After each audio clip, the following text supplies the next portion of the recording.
Esta semana, Mark Zuckerberg, o CEO da Meta, do Facebook, fez um pronunciamento que deixou as pessoas, com o cabelo em pé, se indagando o que pode acontecer depois. Ele veio dizer que ele vai se aproximar do governo Trump para poder defender a livre expressão e que também descontinuaria vários procedimentos internos do Facebook, do Meta, para controlar desinformação, para controlar fake news, porque eles tinham equipes, para verificar os fatos e tentar, de certo modo, retificar o debate público. E parece que agora isso não vai acontecer mais, de acordo com aquilo que ele indicou, E aí eu evitei fazer um vídeo no calor do momento, porque esses tipos de situações raramente têm um único significado. Geralmente há vários fatores aí que estão relacionados que a gente pode tentar entender para poder explicar o que está acontecendo. É claro que a resposta mais simplória e mais reconfortante é que o Zuckerberg virou um fascista agora e vai agora se alinhar à extrema-direita e acabou.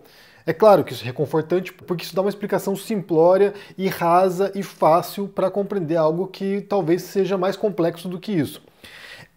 Por um lado, eu entendo que a gente pode pensar nisso como uma reação já decorrente dos processos políticos recentes, A gente viu no Brasil isso, a gente viu nos Estados Unidos isso também, com a vitória do Trump, mais uma vez, e no Brasil, com a vitória de direitistas nas eleições municipais, muita gente se indagou até que ponto que as pautas identitárias, o tal discurso woke, agenda woke, entre aspas aqui, não estaria prejudicando movimentos de esquerda por causa dos excessos de certo tipo de policiamento ideológico desses grupos. Então, assim, seria tal patrulha ideológica, o tal politicamente correto que estaria repelindo o eleitor em grande parte. Isso pode ser um dos fatores para entendermos o recuo de muita gente, não apenas do Zuckerberg, mas de muita gente que se via como progressista ou que agia como progressista e que de repente percebe, eita, o negócio passou do limite. Parece que o negócio aqui degringolou. Porque muitas agendas, muitas pautas, por mais legítimas que sejam, quando levadas até as últimas consequências, começam a prejudicar os próprios grupos, Então, assim, a gente pode pensar historicamente como se dá isso, mas a gente entende, eu entendo pelo menos, que tudo tem limite. Inclusive, certo tipo de militância. Você obtém certas conquistas, mas se você passar esse limite, aí começa a se tornar, inquisitorial praticamente. Uma perseguição de outras formas de pensamento, um tipo de patrulha ideológica de fato que acaba sendo prejudicial e nocivo para o debate público. Não me parece que seja só isso, na verdade, por trás dessa história do Mark Zuckerberg, mas pode ser que tenha a ver com isso. Pode ser que ele, que sempre foi um sujeito que defendeu pautas progressistas e a própria rede social ia nesse sentido, tenha em algum momento se cansado e pensou, olha só, gente, fazia sentido certos tipos de políticas do Facebook no passado, mas hoje, pensando nas consequências do que se deu, já não faz sentido mais. Então isso aqui seria uma explicação na superfície, Como é que a gente pensa nesse momento do mundo, Até porque as ideias, quando você estuda a história das ideias, você percebe que as ideias elas têm um ciclo, elas têm um percurso, Elas têm um desenvolvimento, tem lá o seu apogeu e depois o declínio. Isso aconteceu com vários movimentos ideológicos e filosóficos e políticos ao longo da história, Eu até fiz uma pesquisa aqui antes de fazer o vídeo para pensar, sobre as propostas filosóficas do século XX e elas tinham ali em torno de 10, 15 anos de vigência, de modinha do pensamento. Basta pensar, por exemplo, o existencialismo ali que foi na França, com Sartre, Simone de Beauvoir, foi um movimento que teve um apogeu ali e durou em torno de 15, 20 anos na França e no mundo também. Impactou o mundo inteiro, mas foi na França principalmente. Ou o estruturalismo também, que teve ali sua vigência de uns 10, 20 anos.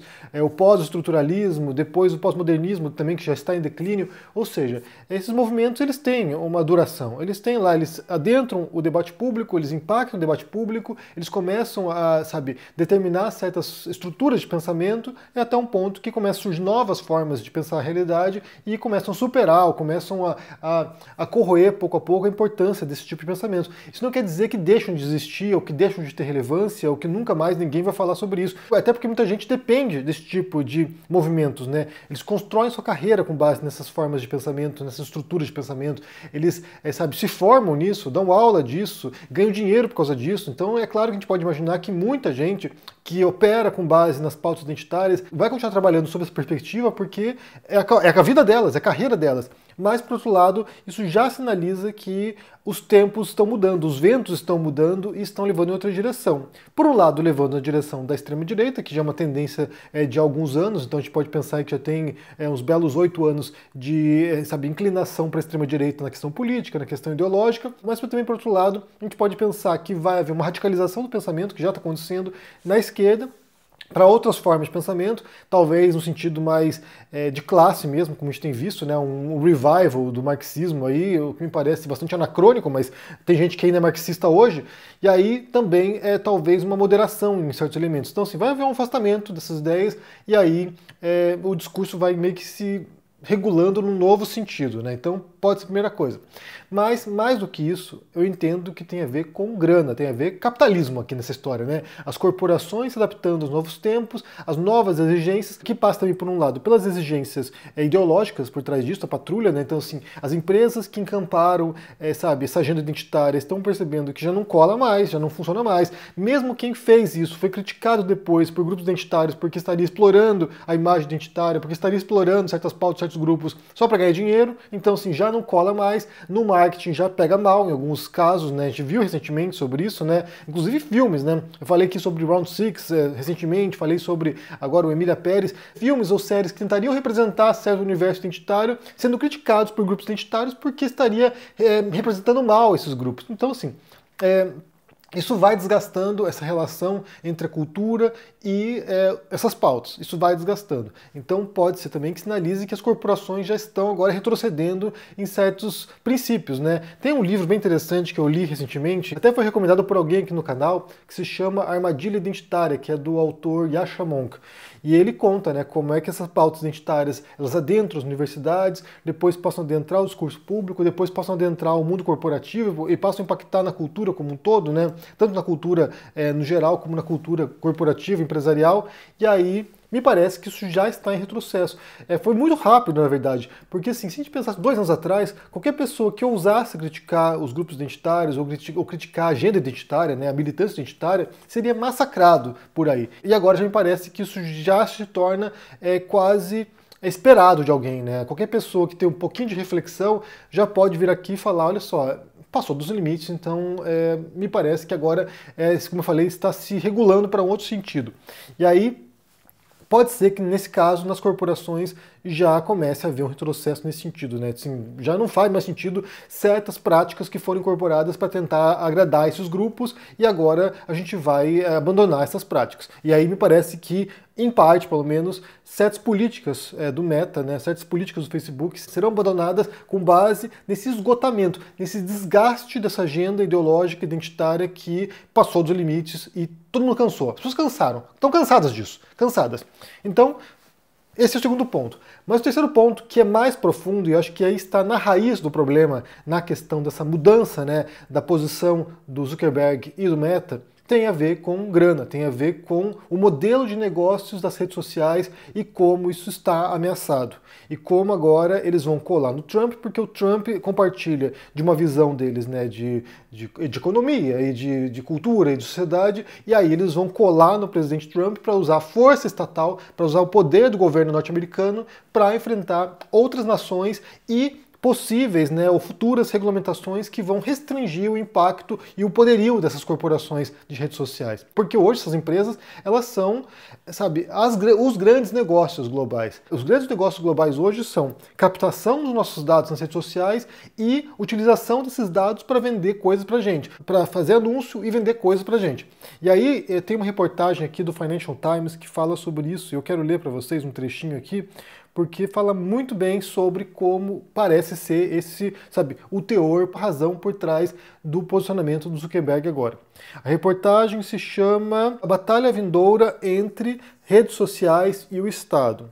Atrás do alinhamento do X e do Meta com o Trump está uma lógica fria de negócios e uma posição de fraqueza em vez de uma posição de força. E aí eles contam aqui, né, como houve, né, essa mudança na forma de comunicação e de publicação de informação, porque antes você tinha lá, alguns gargalos de comunicação e todo mundo passava por esses gargalos. Então, assim, se você quisesse publicar um texto, você teria que passar por uma editora. Se você quisesse publicar no jornal, você teria que passar por um jornal, ou rádio, ou televisão. Então, assim, havia alguns gargalos, e aí esses veículos de comunicação, essas formas de comunicação, elas eram responsáveis por aquele conteúdo. Então, assim, se uma editora publica um livro, e é um livro difamatório contra alguém, por exemplo, além de processar o autor, possivelmente a editora também seria processada. Ou um jornal publica um conteúdo ali difamatório contra alguém, possivelmente o jornal seria processado e assim por diante. Então esses gargalos, eles eram responsáveis pelo conteúdo que eles publicavam. Quando o modelo de negócios é modificado e passa a ser, em vez da cultura de massas, uma cultura das massas, que daí é a gente produzindo conteúdo, né, nós aqui publicando esses conteúdos nas redes sociais, houve um esforço inicial de tentar atribuir a responsabilidade para as redes sociais. E eles disseram o seguinte: olha, a gente não é responsável pelo conteúdo que vocês publicam aqui. Vocês estão publicando as coisas. Quem é responsável aqui por um conteúdo difamatório é quem criou o conteúdo difamatório, não a plataforma, não a rede social. E aí eles tiraram o corpo fora. Então, assim, eles passaram, depois de um tempo, a regulamentar os conteúdos ali, né, a criar algum tipo de sistema para poder fiscalizar o conteúdo publicado, mas não previamente. Eles não eram um gargalo de informação, eles eram, um verificador desses conteúdos para tentar restringir o que havia de pior. Então eles criam mecanismos para tentar controlar o estrago das publicações feitas pelos usuários. E aí, vários países do mundo começaram a questionar isso. Falaram assim, não, na verdade não, né? Na verdade a plataforma também é responsável por aquilo que publica, né? Por aquilo que está em sua plataforma. E aí muitos países começaram a atuar para tentar cercear um pouco ou regulamentar as redes sociais. Então me parece, aqui é a lógica do Financial Times, me parece que, no fundo mesmo, esse aqui é um embate entre corporações e regulamentações estatais, entre as leis dos países, né? É um modo que as corporações, como o X, né, do Elon Musk, ou como o Facebook, o Meta, do Zuckerberg, estão se aproximando de um político kamikaze como o Trump para tentar enfrentar o poderio de países europeus, do Brasil e outros países, né? E aí eles falam sobre isso textualmente, inclusive cito o caso do Brasil aqui, né, da queda de braço entre Elon Musk e o STF no Brasil, que daí o STF exige, né, que ele tivesse um escritório no Brasil e aí retirasse certos perfis, foi multada a empresa, foi uma multa multimilionária, e aí no final das contas quem se dobrou foi o Elon Musk. Por mais que ele cantasse de galo e ameaçasse o Alexandre de Moraes e ameaçasse o STF, quem no final das contas teve que se dobrar foi a empresa, porque senão não consegue operar no Brasil. E o Brasil é um mercado gigantesco, né?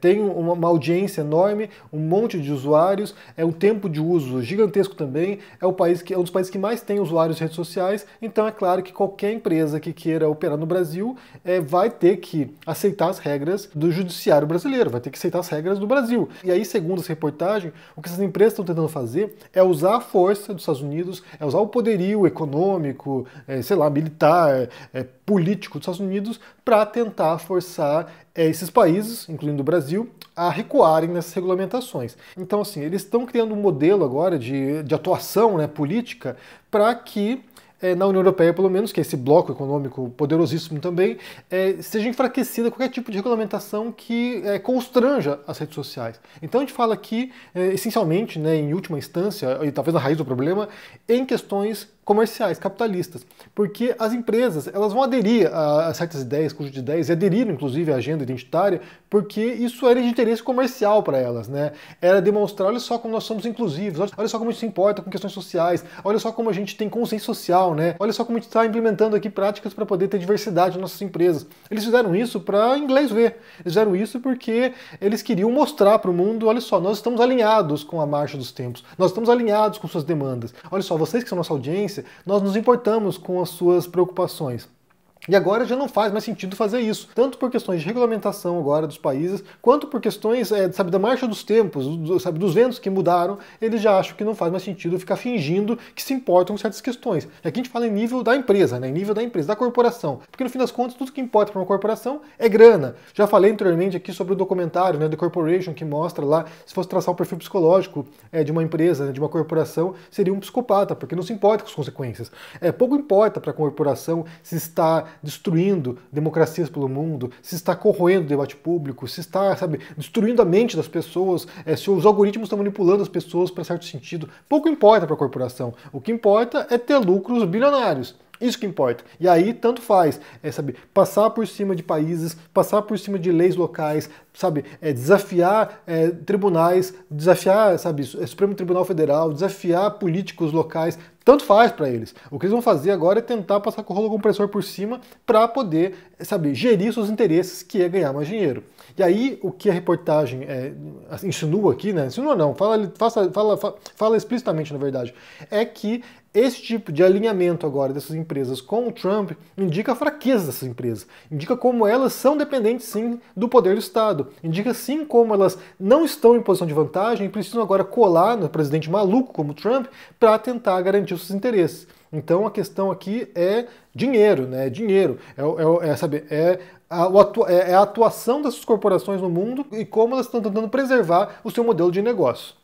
Bem, me diga o que vocês pensam aqui no comentário sobre isso. Primeiro sobre a questão, né, se vocês percebem esse retrocesso agora, esse recuo em relação a certas pautas identitárias, o modo como as pessoas, sabe, cansaram, isso cansou, desgastou as pessoas, elas não conseguem mais, sabe, embarcar nesse tipo de discurso, que é uma patrulha ideológica em grande parte, né, já não conseguem embarcar mais nisso, mas também se vocês reconhecem que por trás disso provavelmente tem interesses comerciais dessas corporações, que elas não querem abrir mão da profunda influência que elas exercem sobre o mundo e vão colar no Trump, sim, ou quem quer que seja, que vai ajudar a avançar seus interesses. Bem, me diga o que vocês pensam no comentário aqui embaixo, deixa o joinha, se inscreva no canal aqui ativando o sininho, isso é muito importante para ajudar aqui no engajamento. Se torne um membro ou um apoiador para dar uma força. A meta esse ano é de produzir documentários filosóficos, então faça parte desse projeto. Link na descrição aqui, qualquer valor que você possa contribuir mensalmente já vai ajudar. Espero a sua contribuição, um forte abraço para ti e se cuide. Tchau!